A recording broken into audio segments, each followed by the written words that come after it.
A todos, ¿se escucha bien ahí atrás? Haceme, Luis, una seña, ¿se escucha bien?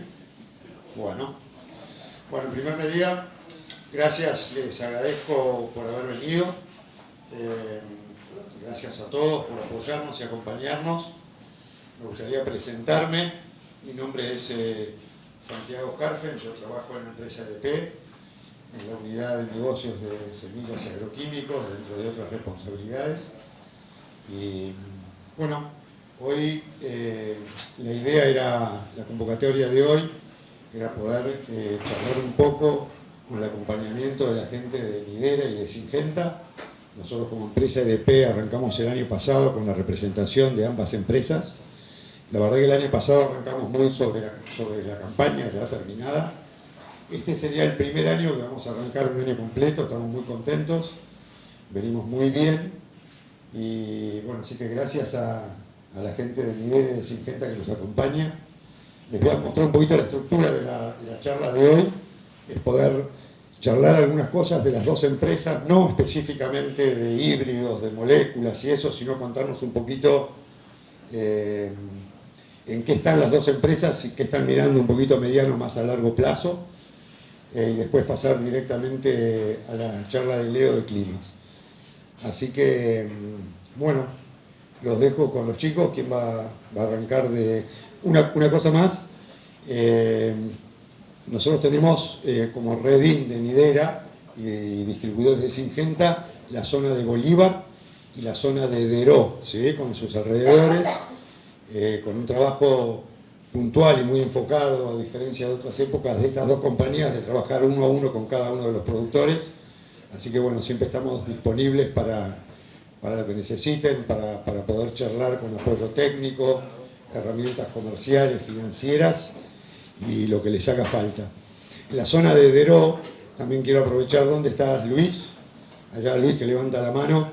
Estamos trabajando de manera conjunta con Luis en Deró, así que después podemos charlar lo que quieran para alguna zona más de Deró y alrededores. Y aprovecho para invitarlos después, la idea es hoy terminar 9 menos cuarto, después de la charla de clima, invitarlos a comer algo, a tomar algo y seguir charlando de lo que consideren, ¿sí? Así que bueno, paso la palabra acá al amigo Ochoa. Bueno, muchas gracias por venir a todos. Mi nombre es Ignacio Ochoa, vivo en Trenquelauquen, la Miami del Oeste. No sé si me escuchan bien. La verdad es que voy a ser breve.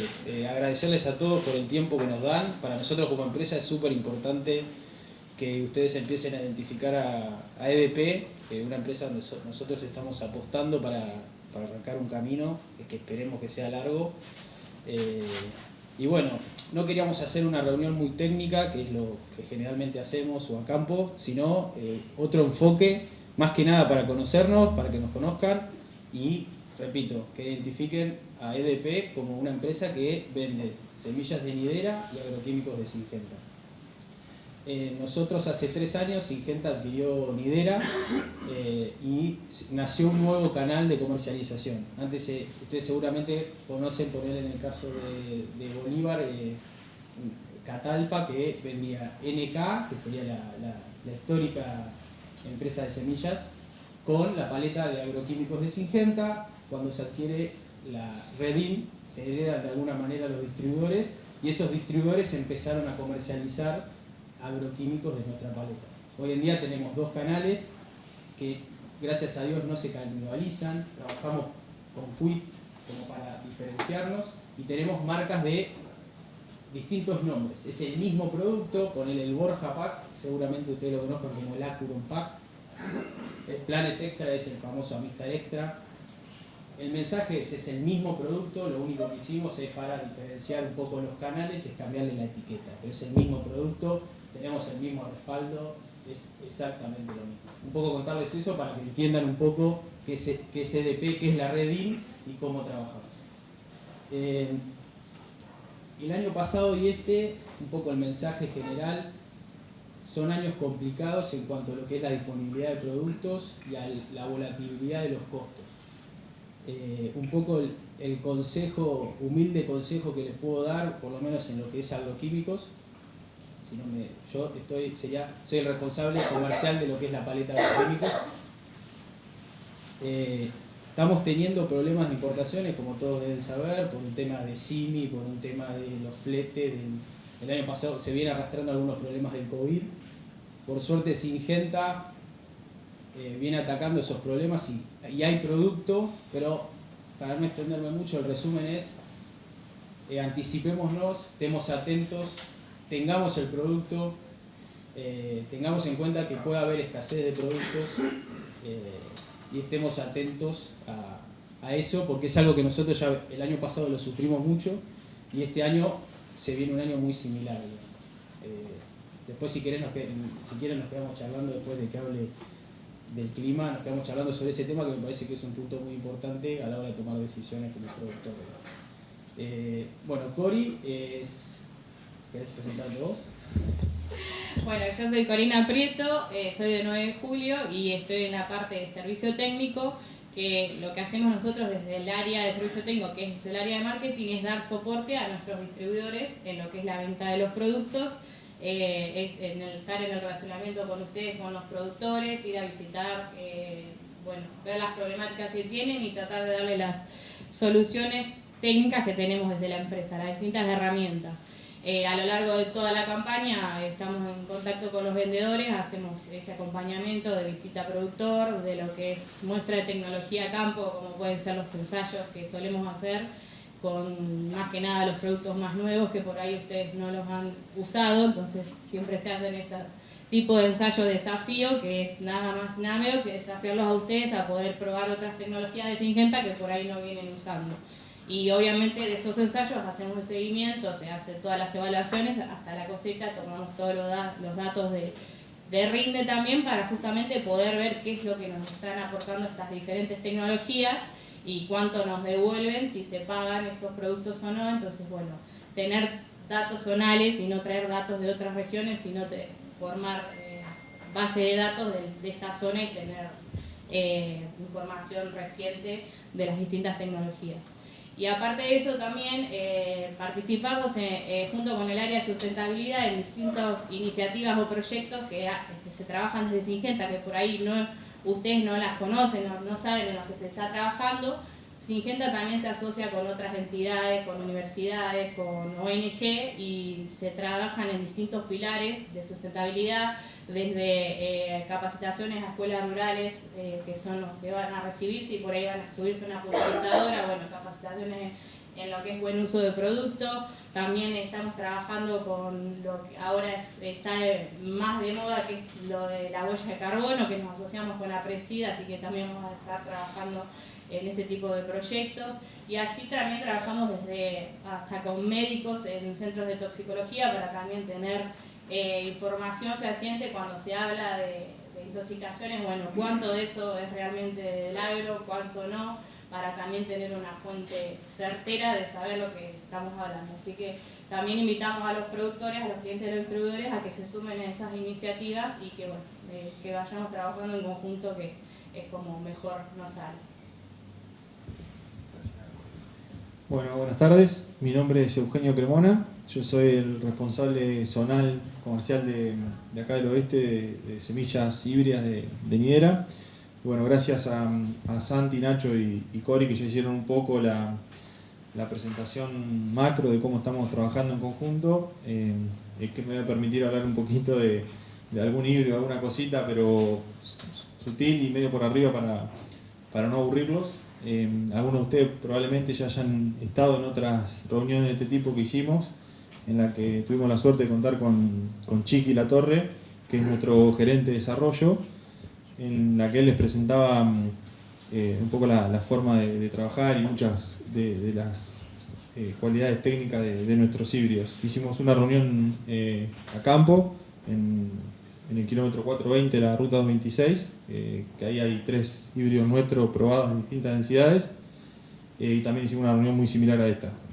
Simplemente recordarles, para aquellos que estuvieron en esas reuniones, que hoy a través de Luis, que está allá, cuentan con él para que él los pueda asesorar y estamos trabajando con 3 programas, el programa más importante que tenemos es el de siembra variable, que por ahí sé que es un tema que no todos están explorando, pero que más allá de lo que pase o de las diferencias entre el marco teórico y lo que pasa en el campo, créanme que vale la pena que se sienten un ratito con Luis y se los cuente y se los explique y les muestre en la plataforma cómo funciona. Tenemos una plataforma que se alimenta de datos no solamente nuestros, sino de todos los datos que vamos recabando de distintos productores como ustedes, y en base a eso y a los índices ambientales que cada uno de ustedes nos dice, podemos plantear curvas que nos den un óptimo agronómico y un óptimo económico según el híbrido, el precio de la bolsa y el precio del grano en el momento en el que ustedes tengan que tomar las decisiones. Así que creo que ese es un servicio y algo que está bueno para que Luis se los pueda comentar en otra oportunidad a cada uno de ustedes. Los chicos acaban de hacer también una inversión en un dron que nosotros les sugerimos que hagan para también participar del programa Nidera Vuela y darles un servicio que está bueno para ver calidad de siembra y bueno, lo que cada uno de ustedes necesite según el caso. Así que bueno, nada, simplemente recordarles 4 de los híbridos con los que más estamos trabajando ahora de maíz. El 7761 y 7784 son 2 híbridos de tecnología BT Triple Pro, tanto para siembras tardías o tempranas. En esta zona van muy bien, son ciclos intermedios, un perfil sanitario bueno en ambos casos. El 84 lo usamos mucho para muy buen rendimiento en grano, pero además también lo usamos mucho para silo, así que es un híbrido recontra confiable. El 61 es, les diría, el más estable de nuestra paleta, el que más se adapta a distintas zonas, fecha de siembra, densidades, así que bueno, los chicos tienen un stock reservado de esos 2 híbridos para ofrecer. El año pasado hicimos un lanzamiento que fue el 7921, que es de tecnología Viptera CL. En casos de que tengan un lote de maíz que viene de maíz, la verdad que es un muy buen híbrido. Y este año tenemos otro lanzamiento que es el 7621, que ese es recomendable para siembras tempranas en ambientes muy buenos, donde se va seguramente a lucir. Bueno, esa era la única breve reseña, por decirlo de alguna manera, que quería hacer de cada uno de los híbridos. Y un comentario que me gustaría hacer, también nos gustaría participar en alguno de los campos, de los lotes de ustedes, con algún ensayo, si están abiertos a generar esa información y sin ningún compromiso, si este año ya compraron o no necesitan más maíz, o no saben, o todavía tienen la duda si elegir o no alguno de nuestros híbridos, no se pongan colorados para pedir alguna bolsa para ensayo, que también con Luis y el equipo encantados estamos de poder hacer esos ensayos. Y un breve comentario que me gustaría hacer respecto a la situación de disponibilidad, que por ahí está haciendo un poco de ruido. En cuanto a lo que es maíz, estamos tranquilos y seguros que vamos a poder satisfacer la demanda. La situación un poco más crítica es con la disponibilidad de girasol, eso ya todos lo sabrán. Bueno, nosotros en este caso, para los chicos tenemos reservado un stock de bolsas que, bueno, la mayoría ya se ha vendido. Esperamos poder pronto hacer alguna asignación más de bolsas para que puedan salir a comercializar. Otras compañías por ahí han estado ofreciendo en conjunto maíz con girasol. Nosotros tratamos de que así sea, pero no tenemos, ninguno de ustedes tiene la obligación de, si necesita una bolsa de girasol, llevar una bolsa de maíz. Encantados, y nos encantaría que así sea y se los agradeceríamos, pero bueno, Santi y Luis lo saben, no hay ninguna obligación, eso me gustaría que quede claro. Así que bueno, los dejo con Leo, que es a quien vinieron a escuchar, y muchas gracias por su atención.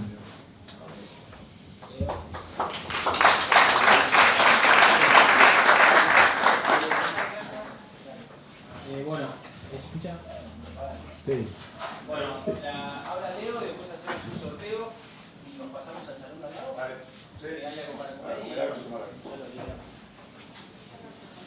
Bueno, pasando Buenas noches para todos. Bueno, gracias por haber venido, un día complicado. Seguramente todos han tenido algo de inconvenientes para llegar, porque la verdad que no se veía demasiado. Así que bueno, agradecido. Agradecido también por la invitación y por venir de vuelta a Bolívar. Espero que no hayan venido, si ya vinieron en alguna otra que estuve, que no hayan venido con ningún reclamo ni nada por el estilo. La idea es contarles un poco las perspectivas para adelante. Después de, la verdad, 2 años que han sido muy complicados, no vamos a ahondar demasiado en ese tema porque ustedes lo están viviendo y no quiero herir susceptibilidades porque realmente han sido 2 años muy complicados desde todo punto de vista, porque si hablamos y empezamos a hablar de manera regional de lo que viene pasando en Argentina o en la región, se viene hablando mucho de este fenómeno llamado La Niña, y que cuando rápidamente suena La Niña en el aire, rápidamente lo asociamos a una sequía, a una situación de pocas lluvias, de falta de humedad, de pocas precipitaciones, de eventos muy erráticos, y cuando nos remitimos acá, vemos que la situación es totalmente diferente, ¿no? El evento es el mismo, el evento es La Niña, porque el evento en sí es único en el mundo, es un evento que ocurre en la zona del Pacífico Central, se llama La Niña porque se le ha puesto ese nombre, es un enfriamiento que tiene el Pacífico y tiene ciertas consecuencias. Esas consecuencias es cierto que para muchos sectores de Sudamérica genera un déficit de lluvia bastante importante, por ejemplo sudeste de Brasil, por ejemplo Paraguay, por ejemplo el noreste argentino, el norte de Buenos Aires, parte de Córdoba. Toda esa zona es cierto que viene asociado a una situación de pocas precipitaciones, o un déficit hídrico. Pero no es para todos así, y ustedes son, creo que, los claros exponentes de una situación que no es para todos igual.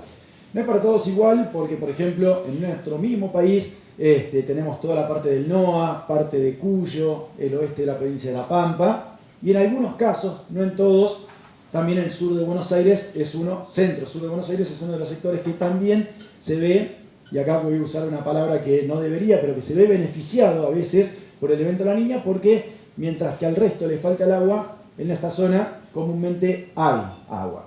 En este último caso se ha excedido. Hemos tenido varios eventos en los cuales el volumen de agua que ha precipitado ha sido realmente muy significativo y bueno, eso ha golpeado de manera muy importante. Entonces, la idea es mirar un poco cuál es la perspectiva hacia adelante, mirando también esto del niño y la niña, pero no teniendo asociado la niña a seca, porque no es en todos los lugares de la misma manera.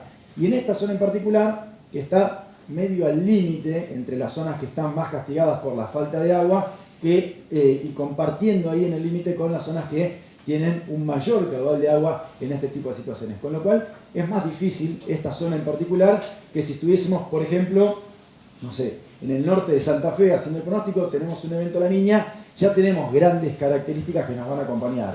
O si estamos, no sé, en San Luis y sabemos que viene un evento La Niña, ya tenemos ciertas características que sabemos que nos van a acompañar.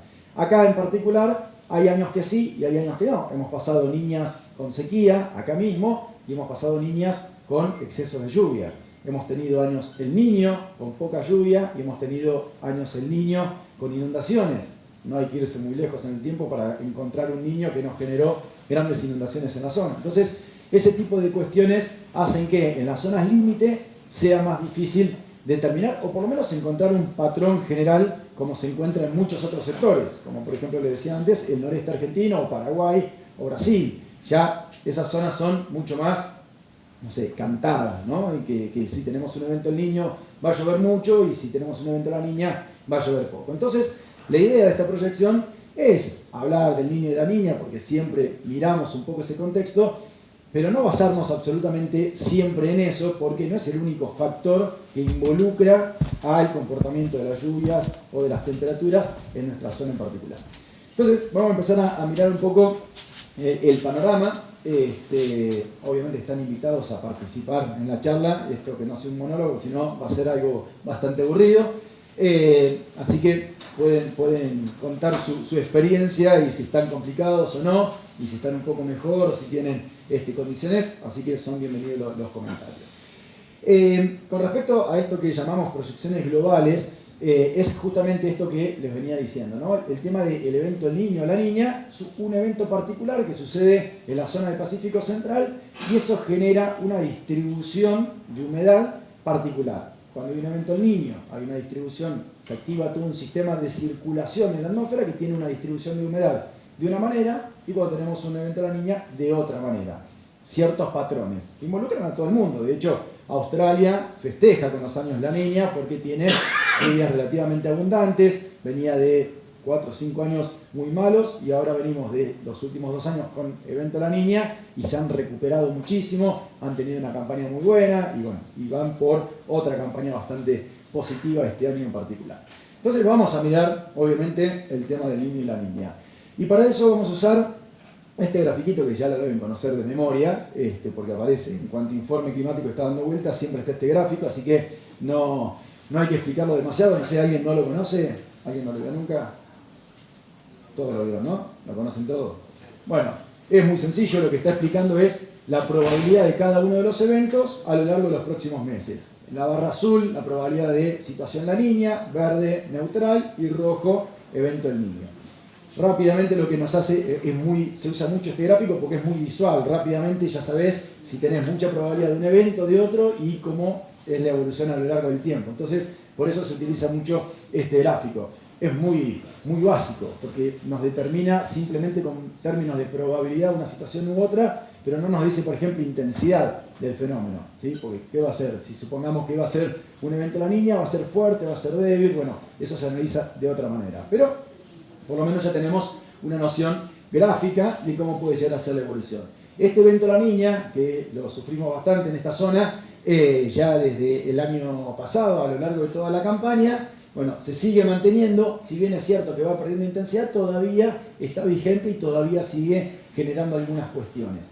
Y esas cuestiones fundamentalmente en esta etapa del año la empezamos a ver con este tipo de situaciones, no tanto lo de la niebla de hoy, pero sí con el tema del frío, ¿sí? Con el tema de las temperaturas, en el invierno todavía tiene un impacto bastante significativo. Entonces, esto es un poco la situación del evento del niño y la niña. ¿Por qué utilizamos un patrón de estas características?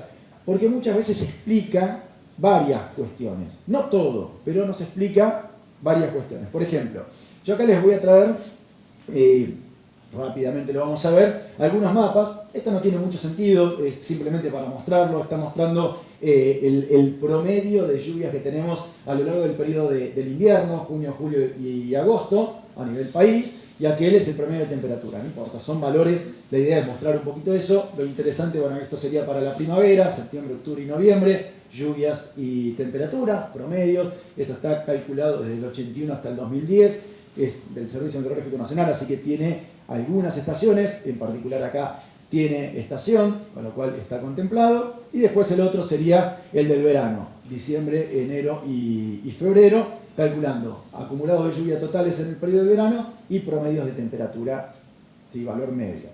No importa, datos. Lo interesante en realidad es cuándo, porque esto está tomado desde el 81 hasta el 2010, contando todos los años y se calcula un promedio, ¿sí? Algo muy sencillo, un promedio de todos estos años. Pero ahora, si en vez de tomar todos los años, tomamos algunos años en particular, como por ejemplo los años que son niña, que es lo que nos está amenazando que va a volver a estar, y lo comparamos con esos promedios, empezamos a encontrar ciertos patrones, ¿sí? Ciertos patrones. Ningún año, ustedes lo saben bien, sea niña, sea niño, sea neutro, sea lo que sea, no es igual a otro, ¿sí? 2 años la niña son diferentes, no tienen la misma característica, pero podemos encontrar algunos rasgos relativamente similares. Entonces, eso empezamos a ver con este tipo de mapas, ¿sí? Este mapa, ¿qué hace? Toma desde el año 61 hasta el 2016 solamente los años que fueron la niña, ¿sí? Y los compara con los mapas anteriores. Esto es para el trimestre de invierno, ¿sí? Con las lluvias, y esto es con las temperaturas. Entonces, ahí podemos empezar a ver cierto comportamiento que puede llegar a tener la atmósfera, o el comportamiento tanto de lluvias como de temperatura a nivel general. Si se repite mucho una situación, si no se repite, muchas veces pasa que no nos da ninguna señal. Por ejemplo, el evento del niño y la niña tiene impacto casi en todo el mundo. Estados Unidos, es decir, en América del Norte, América del Sur, centro-sur de África, Australia, gran parte del sudeste asiático, pero no tiene, por ejemplo, ningún impacto en Europa. En Europa no le importa si hay niñas, si hay niños, tienen un comportamiento totalmente diferente. Hay niña, puede ser un año lluvioso, hay niño, puede ser lluvioso también, hay neutral, puede ser un año lluvioso. No involucra a ellos. Pero a nosotros sí nos impacta el evento del niño o la niña.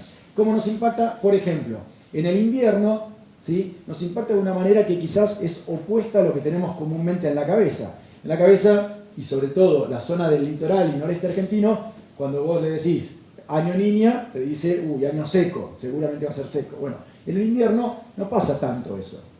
En el invierno la niña no tiene un efecto demasiado significativo en las zonas del litoral, zonas del noreste argentino. Incluso tiene un impacto hacia abajo con respecto a las lluvias en nuestra zona, en la provincia de La Pampa, en el sur de Cuyo. Aumentan las lluvias, por ejemplo, o las nevadas en este caso, en la zona cordillerana de la Patagonia. Bueno, tiene un comportamiento que tiene cierto patrón.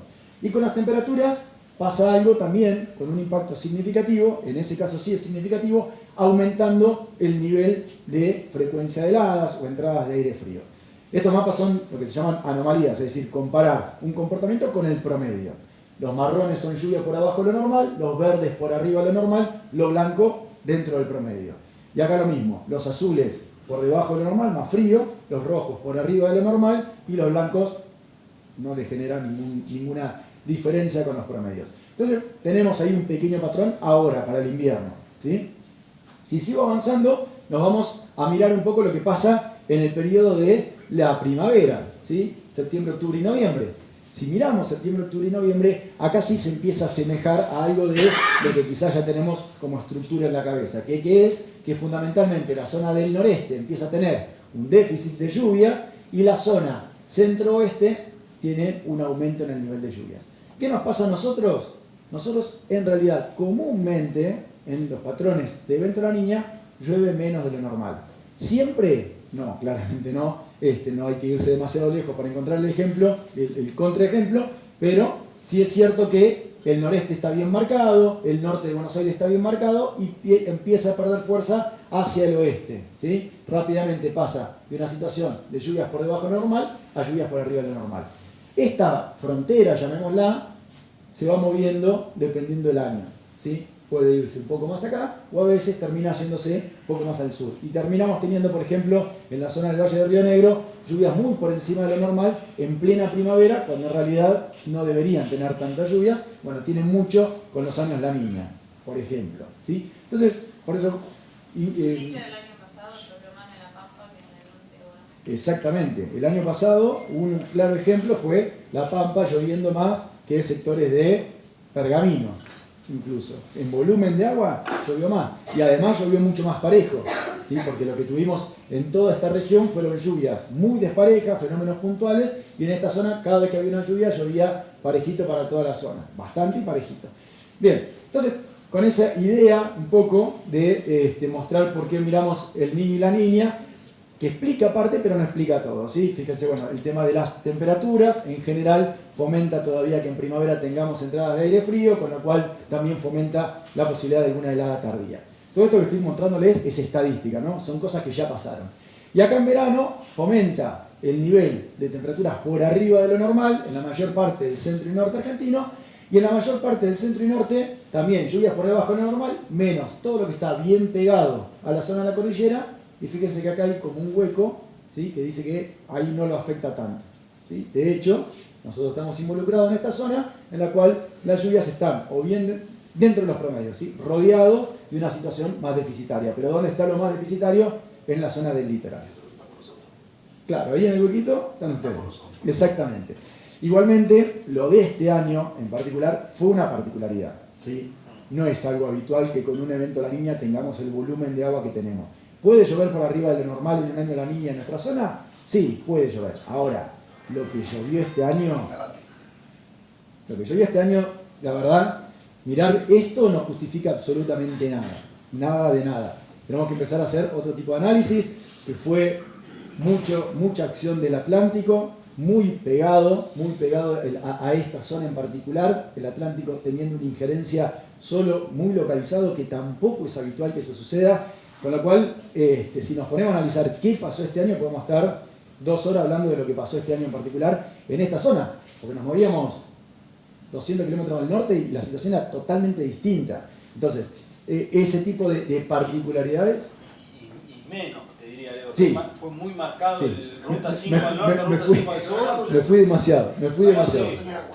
Tal cual. Sí, es verdad. Cruzando Ruta 5 al norte ya la situación era totalmente distinta. Con lo cual, por eso insisto, esto, lo que pasó este año, no se explica ni con estos mapas, ni con ninguno de los mapas que vamos a estar viendo. Fue una situación muy particular que, bueno, ¿se puede repetir? Sí, se puede repetir. Ahora vamos a tratar de ver un poco cuál es la tendencia. La idea no es que se repita, ya les spoileo el final, pero bueno, no es que se repita una situación como la que vivimos. Bien, todo esto que les conté es tiempo pasado, ¿sí? Es cosas que pasaron y las tratamos de analizar y encontrar un por qué miramos lo que miramos, ¿no? Y por qué ustedes cuando alguien le dice evento La Niña, se agarran la cabeza o festejan o lo que sea, bueno, ya porque tienen algo, una estructura más o menos, porque saben para qué lado puede rumbear con una situación así. Entonces ahora lo que vamos a hacer es otra cosa, que es empezar a mirar un poco las proyecciones regionales o locales, para ver de manera dinámica, lo de recién era estadístico, sino mirarlo de manera dinámica y poder ver cuáles son las cuestiones que nos pueden llegar a afectar. Y acá involucrando a todos, ¿sí? No nos importa si es niño, sí nos importa, obviamente que nos importa si es niño o niña, pero acá vamos a meter todos los parámetros, el Atlántico, el Pacífico, Brasil, Paraguay, si está húmedo, si está seco, si viene en frente frío, todo va a estar metido en estos mapas de pronóstico. Vamos a ir haciendo algunas aclaraciones en el medio, cualquier cosa me van frenando y me van diciendo si se entiende o no se entiende. Vamos a pegarle derecho de acá hasta lo máximo que podamos. Hoy en día lo máximo que podemos es hacer un pronóstico a 9 meses, con ciertas particularidades, porque cuando nos vamos a 9 meses de pronóstico, el pronóstico es malo. Podemos dividirlo en 3 partes si quieren. Los primeros 3 meses, es decir, ahora mirando junio, julio y agosto, es un pronóstico relativamente bueno. Septiembre, octubre y noviembre es un pronóstico mediocre. Y diciembre, enero y febrero es un pronóstico malo, ¿sí?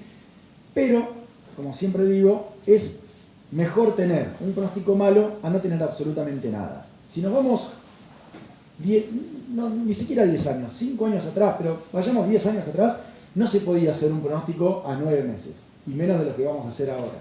Era una locura pensar una situación así. Hoy la podemos hacer sin ningún problema.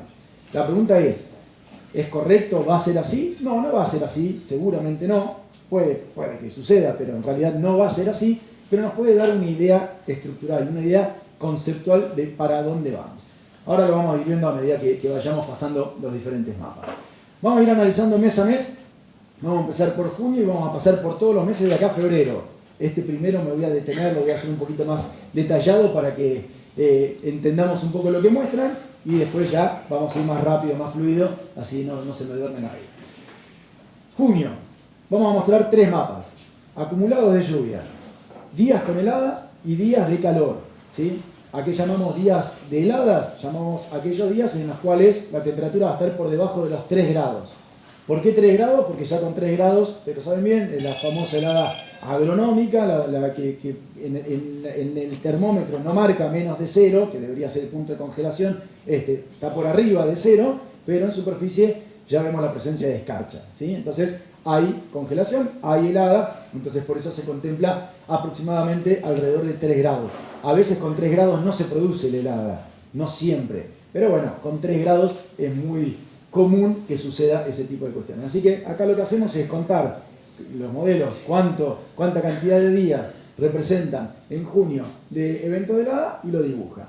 Acá el acumulado de lluvias cuenta cuánto puede llegar a lo largo del mes y lo dibuja, y acá cuenta cuántos días podemos llegar a tener temperaturas por arriba de 35 grados y lo dibuja, ¿sí? ¿Tomamos 35 grados de manera un poco caprichosa? Sí, tomo 35 grados medio caprichoso. ¿Por qué? Porque es un valor elevado, no es totalmente extremo, pero es un valor que si lo alcanzamos muy probablemente la mínima al día siguiente esté por arriba de 24 grados, con lo cual ya de por sí es algo molesto. Entonces me parece que es algo relevante, 34, 35 grados. Ustedes me podrían decir, ¿por qué no tomaste 33? Podríamos haber tomado 33, podríamos haber tomado 37, Pero 35 es un valor medianamente acorde para tener en cuenta que ya de por sí es un valor alto y que a la mañana siguiente muy probablemente la temperatura mínima esté por arriba de los 25 grados, que ya no deja descansar a los cultivos. Entonces es un valor, insisto, un poco caprichoso, pero tiene una cierta lógica de por qué tomamos ese valor. Ahora en invierno, vamos a ver el mapa en blanco, no hay mayor inconveniente, después va a empezar a ser un poquito más protagonista. Acá al costadito está la escala, bien chiquitita y borrosa para que no miren bien eso, porque si no, después vamos a estar en problemas. No, porque la idea de esto, en realidad, yo no les dije al principio, pero estos mapas en realidad están basados en modelos meteorológicos, ¿sí? Hoy en día seguramente ustedes en su teléfono deben tener por lo menos una, hay algunos fanáticos que tienen 5 o 6 aplicaciones del tiempo, ¿sí? Que van mirando ahí cómo viene el pronóstico, y son todos distintos. Y lo primero que me preguntan es, che, ¿a cuál le creo? Porque tal me dice 10 milímetros, tal otro me dice 5, tal otro me dice 32 y otro me dice 0. ¿Cuál le tengo que creer? Bueno, en realidad lo que hacemos nosotros es utilizar, en vez de esas aplicaciones, otro tipo de modelos, pero que en base es más o menos lo mismo, y lo que tratamos de hacer es promediar, usar todo lo máximo posible, ¿sí? Que son modelos de primera línea, y promediar y ver qué es lo que está diciendo cada uno a lo largo de toda una región. ¿Sí? Acá vamos a ir mostrando la zona de interés, después lo vamos a tratar de hacer bien local. Pero acá en cada uno de estos mapas hay metido más de 20 modelos meteorológicos. Y esos modelos meteorológicos son modelos de primera línea, ¿sí? Está el modelo australiano, el modelo estadounidense, el modelo europeo. Dentro del centro europeo está el modelo inglés, el modelo alemán, el modelo francés, el canadiense, por otro lado. Bueno, hay un montón, ahora ya ni me acuerdo, pero hay un montón de modelos que están metidos.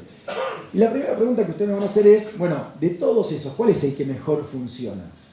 Y la respuesta en realidad es todos o ninguno, como quieran tomarlo. ¿Por qué? Porque no hay un modelo que funcione a la perfección o que funcione muy bien y otro que funcione mal.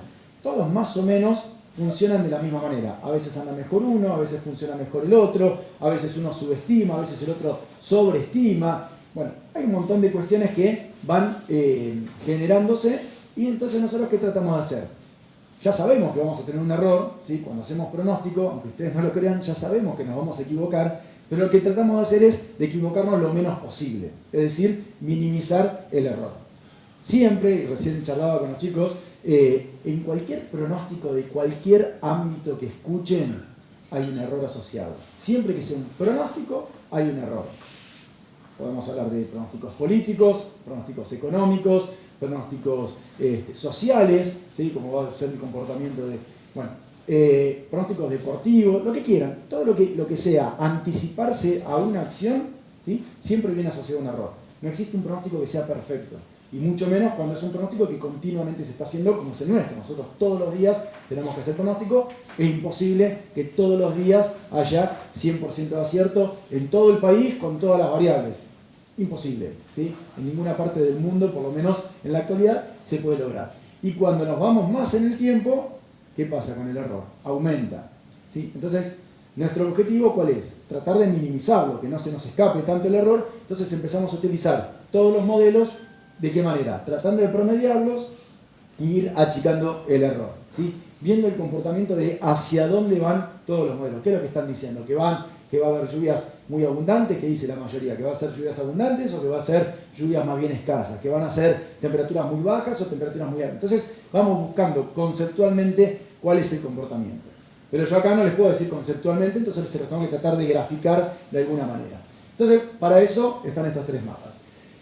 En base a eso, ¿sí? Acá está la escala, que ahora se las cuento, y tratar de ver si van a ser. Bueno, acá ya saben todos que las lluvias son escasas, pero en general podemos hablar de estos celestitos que están acá, son menos de 20 milímetros, los colores más azules en este rango serían entre 20 y 40 milímetros, los verdes entre 40 y 90 milímetros, los amarillos entre 90 y 120 milímetros, rojos más de 150 milímetros, bueno, así, etcétera, etcétera. Entonces, la idea es tratar de ver si acá hay un núcleo violeta. Bueno, ya sabemos que en junio va a llover muchísimo porque estamos hablando de más de 400 milímetros. Entonces estaríamos diciendo, bueno, va a ser una lluvia abundante. Cuando vemos estos colores celestes, va a llover poco, ¿sí? En el orden de los 10-15 milímetros. Ahora la siguiente pregunta sería, todos los que están acá, supongamos que acá dice 10 milímetros, ¿todos los que estamos acá vamos a recibir 10 milímetros durante junio? No, algunos van a recibir 15, otros 20 y otros 5, ¿sí? Entonces, acá también viene la segunda parte. No solamente estamos haciendo un promedio de los modelos, sino también un promedio regional de la zona. ¿Sí? Fíjense cómo empezamos a tratar de simplificar la situación y claro, con tanto promedio, obviamente que se nos van a ir generando diferencias. De hecho, si yo les pregunto ahora a cada uno de ustedes cuánto registraron, por ejemplo, en mayo no, porque llovió poco, pero si yo me voy a marzo y les pregunto a cada uno de ustedes cuánto le llovió, y son todos más o menos en la misma zona, seguramente va a haber discrepancia. Algunos van a tener más, otros van a tener menos, otros van a tener mucho más y otros van a tener mucho menos. Y más en este tipo de años que fueron tan erráticas. Entonces, ese tipo de situaciones también las tenemos que tratar de promediar para poder dibujarlas de alguna manera. ¿Se entiende más o menos? ¿Sí? Bueno, genial. Si no, frénenme porque todos los mapas van a ser así después. Este otro mapa lo que está mostrando también es la cantidad de días. Los colores grises serían menos de 5, los más oscuritos, estos negritos, menos de 3, entre 3 y 5. Ya los celestes empiezan a ser alrededor de 10. Y bueno, después ya cuando veamos colores así, estamos hablando de 12, 15 eventos de helada, ¿sí? Ahora lo vamos a estar viendo. Lo que está mostrando, viene un poco de la mano de lo que veíamos al principio, hay un aumento en la frecuencia de heladas, ya a partir de junio, en realidad este año comenzaron muy tempranas, y bueno, estamos teniendo ya mucha recurrencia de este tipo de eventos. Ahora, cuando se empieza a disipar esta niebla que tenemos, va a entrar otra masa de aire frío, otra vez heladas, como la que tuvimos la semana pasada, no tan prolongado, pero también otra vez fenómeno de helada. Va a levantar la temperatura y después, hacia el final de la otra semana, otro pulso de aire frío y otra vez 2 o 3 días con helada. Bueno, se está viendo mucha recurrencia de este tipo de eventos. Y el último mapa, por ahora no nos va a importar porque estamos hablando de temperaturas por arriba de 35 grados que no nos interesa. ¿Estamos bien? Bueno, vamos a arrancar. Entonces, junio, ya hicimos la descripción, vamos a ir pasando cada uno de los próximos meses, de acá hasta febrero, así que por favor no se duerma nadie, ¿sí? No, vamos muy rápido, pero la idea era estos tres, que son los primeros, tratar de explicarlos un poquito más. Vamos a pasar a julio. Y acá que vimos en el mes de julio. El mes de julio, yo me centraría primero en este mapa y después iría a los demás. Este no tenemos nada para comentar, así que no vamos a decir nada. Pero este mapa, fíjense la frecuencia de eventos de helada que podemos llegar a tener. Muy importantes en toda la provincia de Buenos Aires. Estamos hablando de más de 15 eventos de helada, ¿sí?, a lo largo del mes de julio. Es mucho. No es algo totalmente anormal, pero es bastante, ¿sí? Está por encima de lo normal. No es extremo, pero está por encima de lo normal. Y también tenemos una situación que para la zona y para la época del año es relativamente húmeda. Fíjense que estamos hablando en el orden de los 30 milímetros, ¿sí? Esta franja azul, estamos hablando ahí en el orden de los 30 milímetros, ¿sí? Promedio regional. Que para ser julio es bastante, ¿sí? Y encima ustedes ya vienen pasados de agua. Entonces tenemos esta situación de humedad, de neblina, que no deja evaporar absolutamente nada. Bajas temperaturas cuando se retira la neblina o la niebla, no deja evaporar demasiado. Y encima tenemos un invierno que no presenta poca lluvia. Solo junio se presenta con pocas lluvias y ya en julio empieza a aparecer algo más de actividad. No ayuda demasiado las temperaturas, bueno, acá solo vemos máximas por arriba de 35, pero en general se ve como planchada el tema de las temperaturas, potenciándose valores mínimos relativamente bajos y máximas no muy elevadas, ¿sí? Entonces, esto lo que nos da la pauta, más allá de que si van a caer exactamente 30 milímetros, es pensar cómo vamos a andar de humedad, ¿sí? Por eso yo les decía al principio, esto de tratar de ver más conceptualmente que puntualmente cuánto va a llover. Porque puntualmente cuánto va a llover le vamos a errar, ¿sí? O va a invocar solo uno de los que está acá y el resto no. ¿Por qué? Porque va a llover un poquito más, un poquito menos. Pero conceptualmente lo que vemos es que es un julio relativamente húmedo, no al extremo, relativamente húmedo y frío, ¿sí? Junio es un mes relativamente frío y relativamente seco, ¿sí? Lo que vimos en el mapa. Entonces, ese tipo de idea es la que yo trato de transmitirle a ustedes. ¿Para qué? Para que ustedes puedan pensar a futuro, ¿sí? Ustedes cuando se sientan a planificar, empiezan a pensar, bueno, de acá en adelante, cómo voy a hacer las cuestiones, y una de las cuestiones en las cuales tendrían que pensar previo hacer todo lo que tienen que hacer, es, bueno, cuál puede llegar a ser el comportamiento climático, ¿sí? No vamos a saber, y lamentablemente, porque si no estaríamos mucho mejor, no vamos a saber exactamente qué es lo que va a pasar, pero sí podemos llegar a tener un escenario probable, y ese escenario probable nos va a dar un cierto parámetro. Una de las preguntas que ya me pueden hacer para empezar a desacreditarme un poco es, lo del año pasado, o lo de este año, digamos, ¿se esperaba que fuera así? ¿Se esperaba que fuera de esa manera? No, estuvo por encima de lo que se esperaba que sucediera. Llovió más de lo que se esperaba que sucediera. ¿Se esperaba que fuera un año seco? No, tampoco se esperaba un año seco, ¿sí? Para la zona, ¿sí? Para el norte. No se esperaba un año seco, pero tampoco se esperaba un año que fuera extremadamente húmedo como fue. Entonces, la idea conceptual es esa, tratar de ver, bueno, ¿para dónde va? ¿Va para el lado de la humedad o va para el lado de la sequía? ¿Va para el lado de que nos podemos pasar de rosca con el tema de las lluvias o que nos vamos a quedar cortos? Entonces, esa es la idea que estamos mostrando en estos mapas. ¿Sí? Te hago una pregunta. Sí, bueno. Yo soy un poquito más al norte, yo soy de Entre Ríos. Ah, bueno. Pero tengo una pregunta referida a esto del niño y de la niña. Sí. A nosotros nos pasó durante todo el día, desde noviembre del año pasado hasta marzo, de que digamos, había una presencia fuerte de niña y todas las lluvias que venían del oeste, en realidad cuando llegaban, yo soy de la costa del Uruguay, encima no llegaba nada. Digamos, o sea, lo único que llegaba era calor. Sí. Pero ahora, digamos, si bien ese efecto niña sigue estando quizás un poco más atemperado, nos empezaron a entrar lluvias del este. Entonces, nos llovió ahora, digamos, cuando más en el oeste nos llovió. O sea, a ver, por ejemplo, el centro de Santa Fe está seco y nosotros que estamos sobre la costa del Uruguay estamos con barro, digamos. Entonces, ¿cómo se interpreta el fenómeno de que, digamos, por ahí las lluvias vengan del oeste o vengan del este, siendo que estamos en un periodo de niña? Sí, dos cosas. Una, en Entre Ríos en particular, en Santa Fe, en el litoral, el efecto niña lo vas a ver primavera y verano. ¿Sí? En invierno, ¿te acordás los primeros mapas que mostramos, el de estadística? No te da nada. Ni te suma ni te resta. ¿Sí? Entonces, ¿por qué tenías las lluvias del este? Porque la única lluvia que tenías de aporte era cuando la humedad entraba desde el Atlántico, cuando tenías el aporte del Atlántico. Entonces, ahí la niña no tiene nada que ver. La niña lo que genera es un aporte, en nuestro caso, del norte, la humedad del norte. ¿Por qué es del norte? En realidad porque la humedad del Pacífico se transporta hacia la zona del Amazonas, hacia la zona de Brasil. Y de ahí, con el viento norte, cuando tenemos viento norte, lo que te trae es humedad derechito a la zona del litoral. Ese comportamiento es típico de primavera, verano y comienzo del otoño. Comienzo, nada más. Hasta ahí el niño sería, ¿no? Con esa estructura. Con la niña, todo esto que acabo de decir está como frenado. Entonces, no tenés ingreso de humedad por esa zona, por eso, por ejemplo, el Paraná estaba tan bajo. Está en realidad, porque este pico que tuvo ahora fue por estas lluvias particulares, pero está tan bajo, ¿por qué? Porque hace 3 años en realidad que viene con sequía en esa zona en particular, porque no ingresa humedad desde el Pacífico, que es donde le llega la humedad de esa zona. Entonces, vos en Entre Ríos lo que tenés es eso, no tenés el aporte del norte. ¿Qué pasó ahora en el invierno? La niña, no importa si está o no está, ¿sí? Si fuese neutral estaríamos en la misma situación. ¿Dónde tenés el aporte? Desde el Atlántico. ¿Qué es lo que estuvo pasando acá durante el periodo del verano? ¿Qué pasaba? El aporte de humedad venía del Atlántico, pero porque estaba ubicado mucho más al sur, ese núcleo de aporte.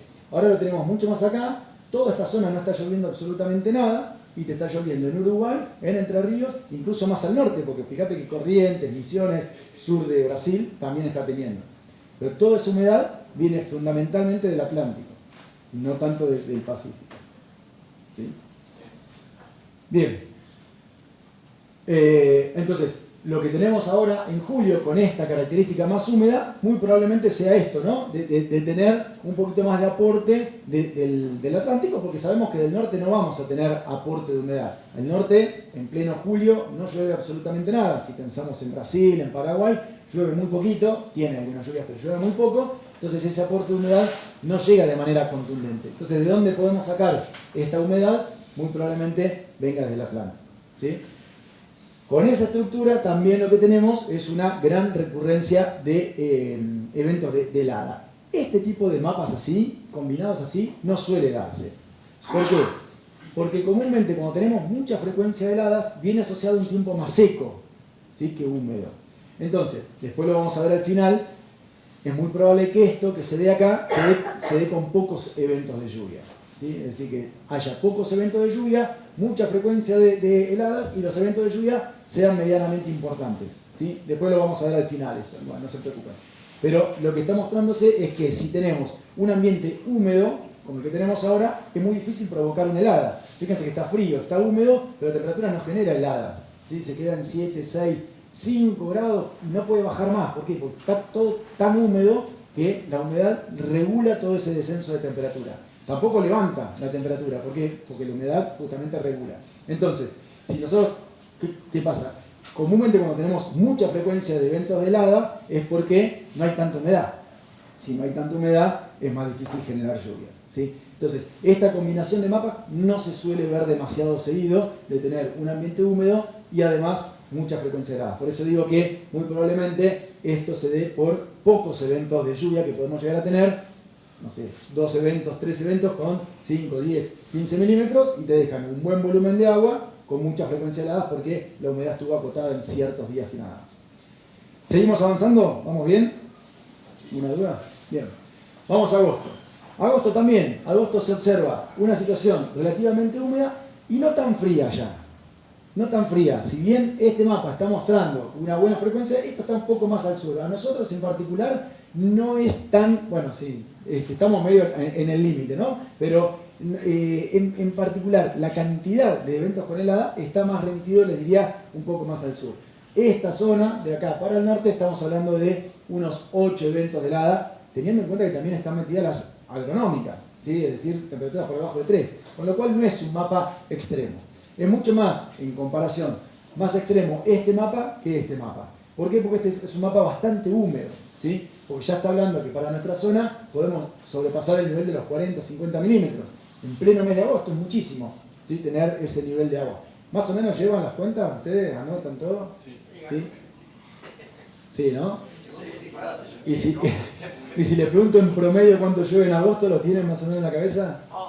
Ahí está, ¿ven? Hacen la tarea media. Bueno, no importa, no importa. Igual esto, hablar de 40, 50 milímetros en agosto está un poco por arriba de lo normal. Deberíamos estar en el orden de los 30, 40 milímetros para hablar de condiciones dentro de los promedios. Esto es un escaloncito por arriba. No es exagerado, pero también, como les decía antes, es un ambiente húmedo el que se está mostrando. Y bueno, con este mapa todavía no hacemos ningún comentario, estamos en agosto, pero este mapa, insisto, después va a empezar a ser un poco más relevante. Vamos a pasar... Lloviendo en agosto, por ahí, como si hubo 50, 70 milímetros, permite quizás adentrar la primavera con algo de agua, ¿no es cierto? Exactamente. En el mes de agosto. Exactamente. Eso, claro. En agosto comúnmente llueve poco. Sí, puede llover mucho, pero lloviendo el año que se da, generalmente viene llovedora la primavera, lloviendo en agosto. Mi única temor, con este mapa, el único temor en realidad es cómo venimos. Claro. Ese es el temor mío. ¿Sí? ¿Por qué? Si estamos en un año que no hubiese pasado lo que nos pasó, este mapa estamos todos festejando. ¿Sí? Porque estamos entrando a la primavera en un ambiente húmedo. Ideal para todos. Son todos, ¿hay algún ganadero? Sí, hacen todo, ¿no? Ok, bien. Entonces, esto ya está empezando a gustarle a la mayoría, entonces, pero, claro, por eso.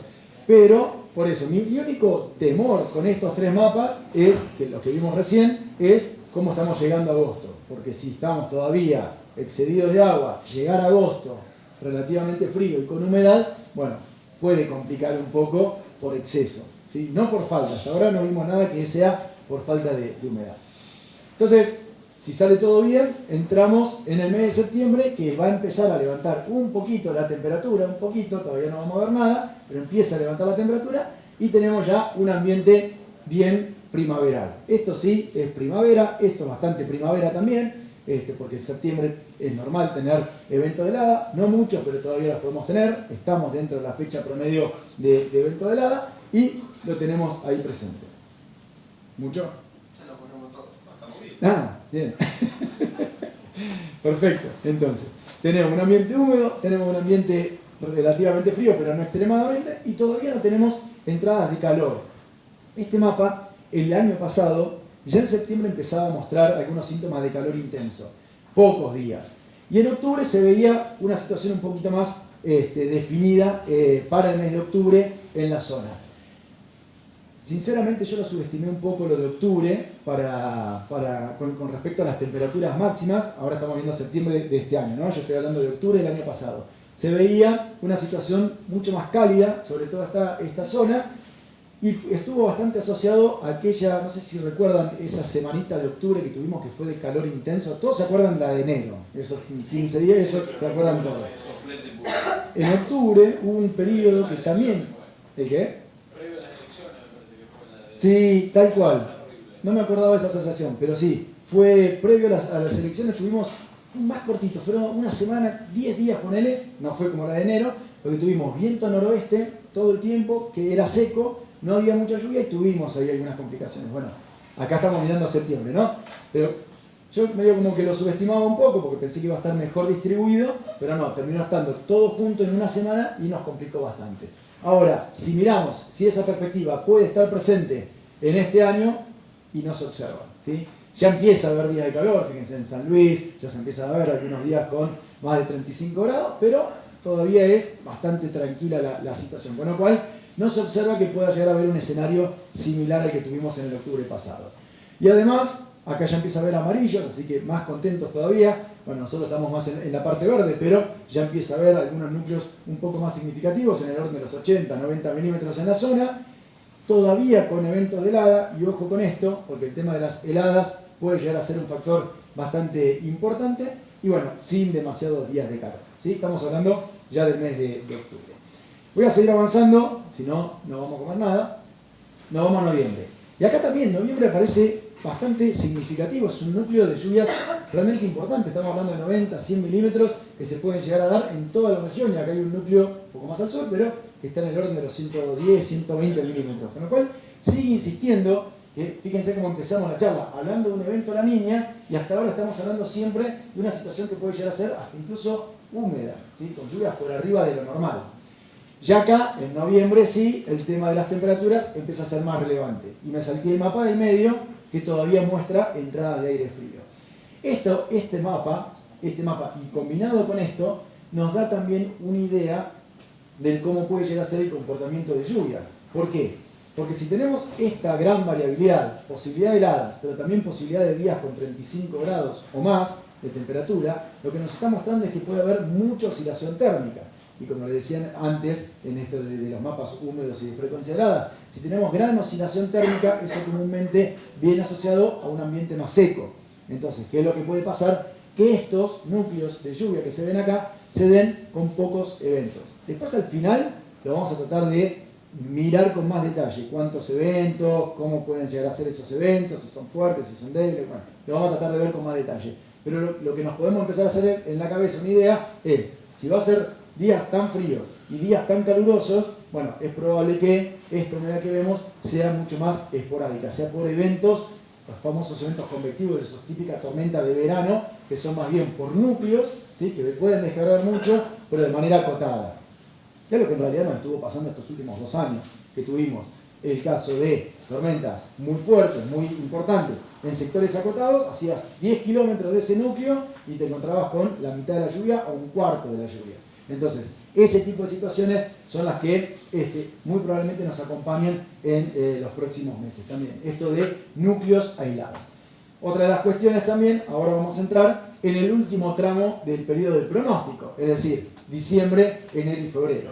Acá ya el pronóstico empieza a ser poco confiable, ¿sí? ¿Por qué? Porque estamos hablando 7 meses para adelante, pero por lo menos nos da una noción, insisto. Yo prefiero tener esto, que sé que no es exacto, está lejos de ser exacto, a no tener absolutamente nada y que ya desde diciembre en adelante no les muestra absolutamente nada. Yo prefiero tener esto, que sabemos que no va a ser así, pero que por lo menos nos puede dar una idea de la posible evolución de las cuestiones. Y fíjense este mapa, fíjense que no hablo ni de lluvia ni el de máxima. Fíjense este mapa, cómo nos está mostrando que todavía somos bastante vulnerables al ingreso de aire frío. Esto no quiere decir que vamos a tener heladas en diciembre. Después al final lo vamos a ver si es posible o no y en términos de qué probabilidad podemos llegar a tener. Pero seguimos siendo vulnerables a las entradas de aire frío todavía. Y eso también viene de la mano de los años La Niña, ¿sí? Los años La Niña comúnmente generan una situación de heladas tardías y un aumento en la probabilidad de heladas tempranas, ¿sí?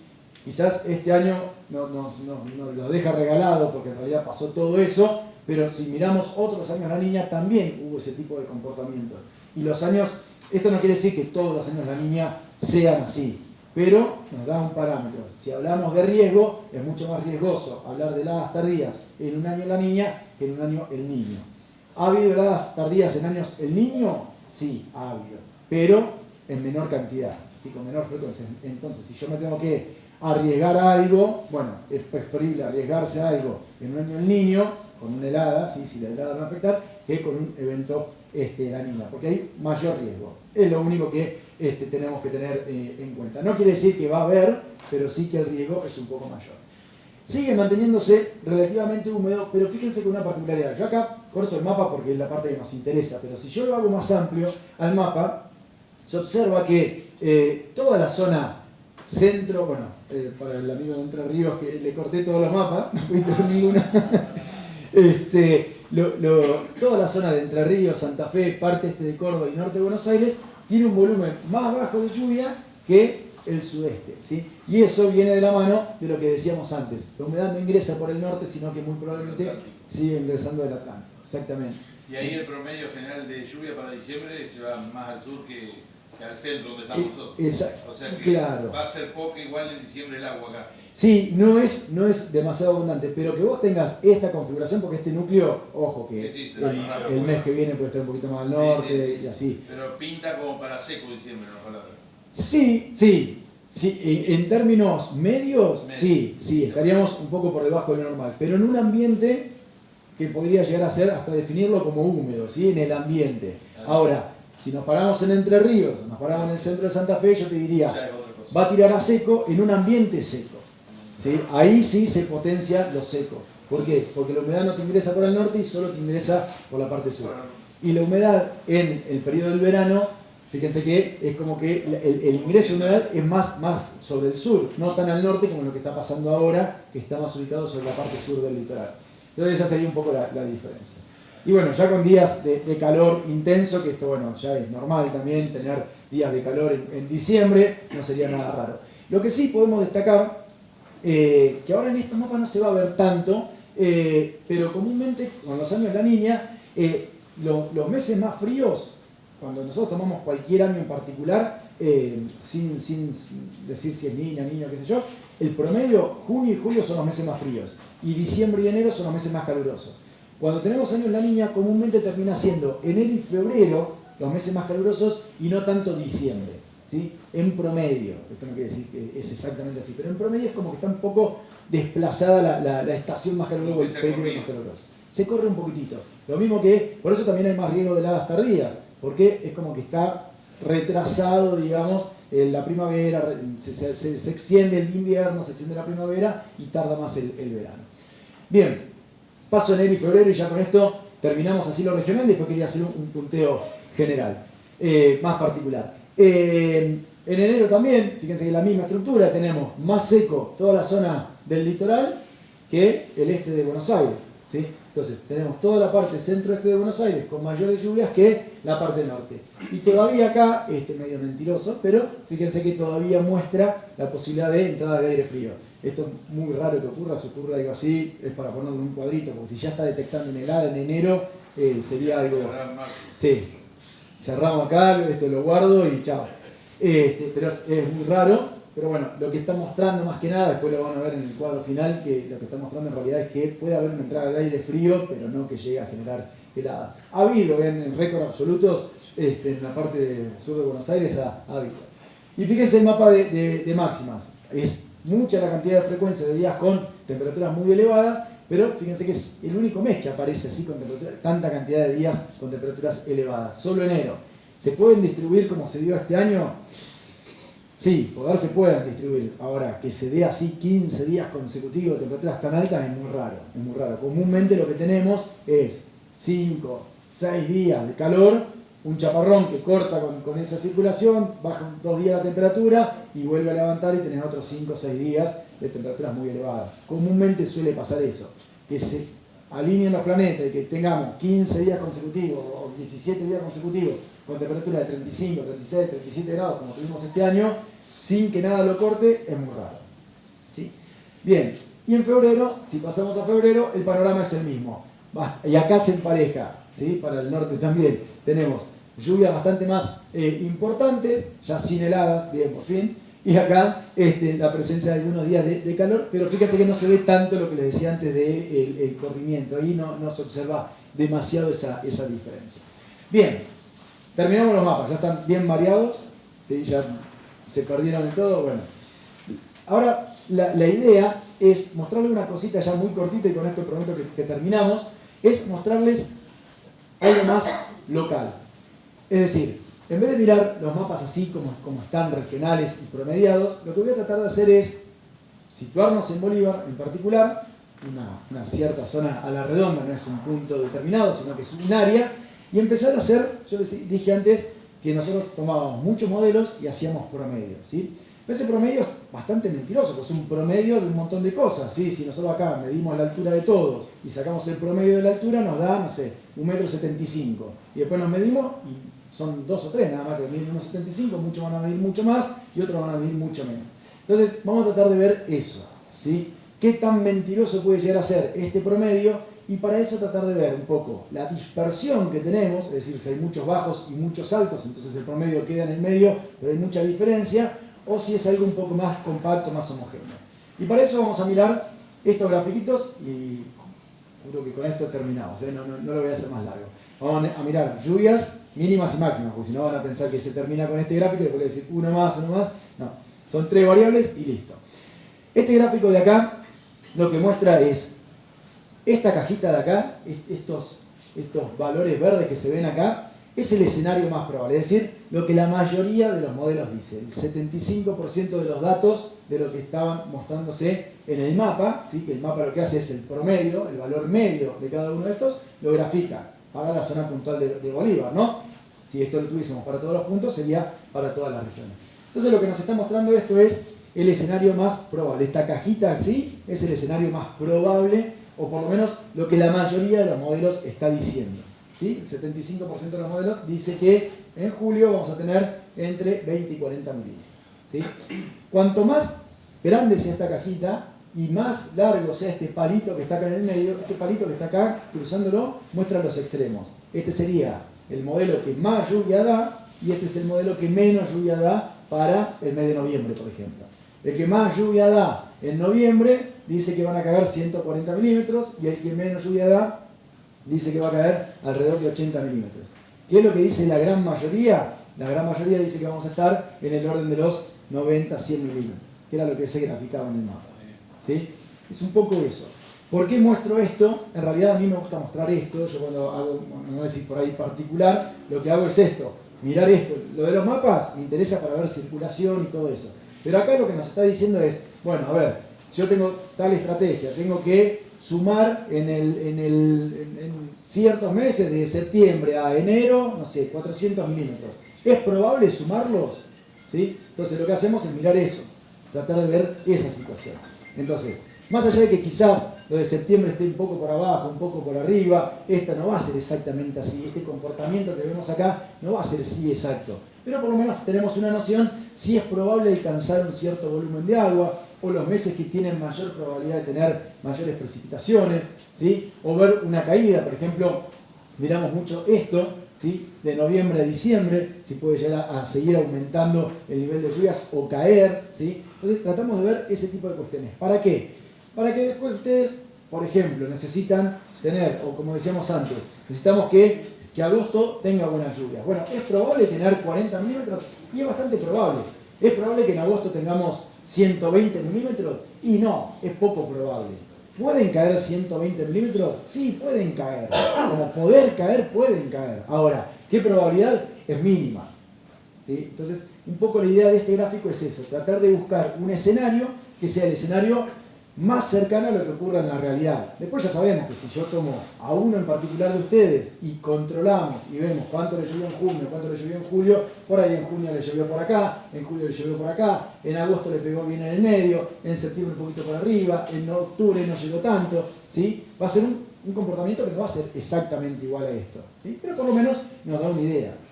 Cuando nosotros el año pasado hicimos esto, ¿sí? No había ninguno que decía 300 milímetros. ¿Sí? En un mes en particular. Sin embargo, lo han tenido. Entonces, ese tipo de cuestiones por ahí escapa. Pero después el resto, ¿sí? Se ha mantenido dentro de un comportamiento. Cuando hay un evento que es extremo, muchas veces en el largo plazo es muy difícil de ver. De hecho, ustedes mismos saben que en el corto plazo un evento extremo es difícil de ver. ¿Sí? El de este año se pudo ver 3 días antes, 2 días antes. Pero tampoco sabíamos con precisión en qué lugar iban a caer esos 300 milímetros que después tuvieron. O como por ejemplo el evento el que les voló todo ¿qué fue? Diciembre. En diciembre. Hubo dos, claro. ¿Cómo? ¿Qué cosa? El tornado del 14 de diciembre. El tornado el 14. Ese fue un poquito más para el lado de Henderson, ¿no? ¿Le pasó por acá? ¿El de diciembre le pasó por acá? Sí. Bueno, sí. Ok. Después pasó uno el 21. Bueno, ok. Entonces me mareé en la fecha. Pero bueno. 28, 29 de diciembre, perdón. Bien. ¿Dónde iba a pasar exactamente o dónde iba a ser lo más violento? Eso lo vamos a ver con horas de anticipación, no con meses de anticipación. Pero sí podemos llegar a tener esto, que es un comportamiento. Y si queremos hilar un poquito más finito, para caer más en el error todavía, es buscar una situación como esta. Esta situación lo que trata de buscar es frecuencia. ¿Se acuerdan que yo les había dicho que si teníamos un mes húmedo y frío, comúnmente eso no se compatibilizaba demasiado? Era porque o tenemos poca frecuencia de eventos de lluvia o pasa algo raro. Y fíjense que los meses que tenemos, por ejemplo en julio, que mostraba que podía llegar a ser relativamente húmedo pero muy frío, fíjense que en julio tendríamos 2 episodios.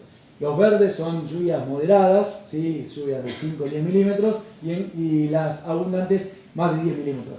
No buscamos lluvias más chiquititas, de menos de 5 milímetros, porque si no nos genera más ruido que certeza. Entonces, con esto, más o menos, anda la cosa. Entonces, lo que podemos ver acá es, si hay algún mes que va a tener muchos eventos de lluvia, para llegar al volumen de agua que veíamos en el gráfico, o va a tener pocos eventos. Por ejemplo, julio, alrededor de 2 eventos. Agosto también 2, como mucho 3 eventos, sumando los 2. Como es un promedio, no da números exactos, ¿no? Pero estamos más o menos en el orden.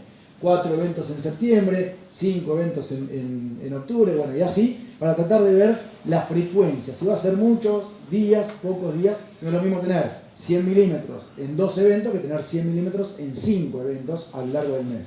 Está bien, puede pasar, porque acá no lo vemos en detalle, que lluevan 5 días seguidos y después el resto del mes no llueva nada. Puede pasar, pero bueno, no es la idea, estamos tratando de promediar. Sí. El gráfico anterior, sí. Porque vuelve a darse una campaña, digamos, muy parecida a la del año pasado, digamos, sí. Donde, por lo que vos mostrás ahí, el más tardío, digamos, seguramente que va a ser el jugador más beneficiado, porque se llueve muy bien en febrero, digamos, en plena floración, y quizás el de primera va a estar muy bien, digamos, durante toda la parte vegetativa, pero durante floración y llenado va a estar más restringido. Sí. Pero a su vez, si la pegás que tenés un evento de lluvia abundante y justo la pegó el brote, también ahí la ligás. Entonces, sí. Está muy, es muy desafiante a la hora de planificar. Y una timba, un casino. Bueno, la idea no, ahí está, eso está bueno que dijo. La idea no es que sea una timba. La idea es tratar de. Yo siempre dije, hay una timba. Y bueno, sí, digamos. A ver, visto así en una foto y listo, y nos olvidamos y nos vemos el año que viene, quizás sí sea un poco, porque vos lo que decís está de febrero. Febrero justo es 9 meses para adelante. Si cae lo que estamos mostrando hoy, es muy difícil, es muy difícil. Hay que verlo más sobre la época. Volver en octubre. Claro, bueno, yo siempre me dejo esa cosita para volver, porque si no... Juega el frío de octubre, noviembre. Bueno, eso también es importante, porque ahí también, si tenemos la posibilidad de heladas, miren, para contestar un poco la pregunta, bueno, voy a pasar rápido este, lo tengo, Más que el frío para que no. Bueno, fíjate lo que es el tema de las heladas. Este gráfico es el mismo que el de las lluvias, pero con heladas. ¿Y qué muestra acá? La frecuencia que podemos tener, alrededor de 11 eventos ahora en junio, que era lo que mostraba más o menos el mapa en promedio. En julio, alrededor de 13 eventos, más o menos lo que mostraba el mapa. Y lo que estaba preguntando, me perdí, en octubre todavía tenemos la chance de por lo menos 2 o hasta 3 eventos, y alguno que puede llegar a ser fuerte, es decir, de una helada ya por debajo de 0. Y en noviembre todavía tenemos la chance de un evento por lo menos débil, pero está la presencia. Ya no de diciembre de baja probabilidad, fíjense que no llega ni a 1 siquiera, pero el de noviembre débil, ¿sí? Que serían heladas agronómicas, está presente la probabilidad. Así que en noviembre puede jugar ahí un papel importante el tema de heladas tardías, ¿sí? Así que bueno, también hablando de lo tardío o lo temprano, ¿qué me puede llegar a afectar? Si lo tardío se come un helado, si lo temprano se come un helado o no, bueno, todo ese tipo de cuestiones, o después si me agarra el calor intenso de febrero con algo tardío, entonces eso también empieza a pesar un poco. El año pasado tuvimos un evento en octubre, también fuerte, por lo menos allá en el litoral, fuerte de frío. Sí. Los primeros 15 días de octubre estuvo frío y tuvimos ahí algunos periodos de helada que nos analiza que puso todo. Sí, y sí, fue bastante generalizado eso del frío en octubre, que fue también parte de esto de lo que decíamos, ¿no? Que con un evento de estas características es como que se prolonga el periodo de invierno y aumenta el riesgo de tener una helada tardía. En este caso también el escenario se asemeja a eso. No quiere decir que vaya a ser exactamente igual, pero tiene una estructura relativamente parecida, ¿sí? Ojo que este gráfico, por las dudas te digo, este gráfico está hecho para acá. ¿Sí? Sí, totalmente. No, por la duda. Si viene Entre Ríos, no. No, por ahí queda igual para Entre Ríos, después acá pasa otra cosa totalmente distinta. No, mentira. Pero está hecho para esta zona puntual. Bueno, y me salté, para pasar al tema de las heladas, me salté lo de las máximas, que es lo mismo, en realidad lo que muestra es lo mismo. Acá le agregué el mapa, lo que estaba dibujado en el mapa es esta barra, la barra del final, ¿no? La barra de los 35 grados, después de estas 33 y estas 31, ¿sí? Simplemente para ver golpes de calor. Y fíjense que acá se ve más claro que en el mapa, lo que les decía, que comúnmente en febrero terminamos teniendo más calor que en diciembre, ¿sí? Días más calurosos en febrero que en diciembre. No siempre pasa, pero con los eventos de la niña está un poquito desplazado y termina siendo enero el mes más caluroso, eso sí, y después en vez de ser diciembre termina siendo febrero, ¿sí? Una particularidad que sucede en este tipo de años, cuando se retrasa un poco las heladas, el calor y todo esto como un poquito más desplazado. No siempre pasa, pero suele ocurrir. Como que estuviera más corrido. Todo más corrido. El invierno más adelante, entonces tenés las heladas tardías, y el verano también más pasado, y por eso el riesgo de algo tardío también está presente, porque te puede agarrar alguna ola de calor. Que pase algo como pasó este año, la verdad que es poco probable, digamos, fue un récord histórico. No hubo una ola, hubo una parecida en el 50 y pico, pero que no duró tanto. Se alcanzaron temperaturas similares a la ola de calor de enero, pero no duró tanto. Esta duró 17 días y en el norte llegó a durar 22, 23 días, no me acuerdo. Fue extrema por todos lados, claro, por los valores que alcanzó y por el tiempo que perduró. Entonces, que pase algo así es muy raro. Seco el tiempo. ¿Qué cosa? Y seco el tiempo. Y encima seco, encima te agarra con condiciones secas, ahí estaba mucho más todavía. El estrés grande. Así que bueno, este era un poco lo que les quería, bueno, esto ya se lo mostré, y acá terminábamos la charla, pero bueno, muchas gracias.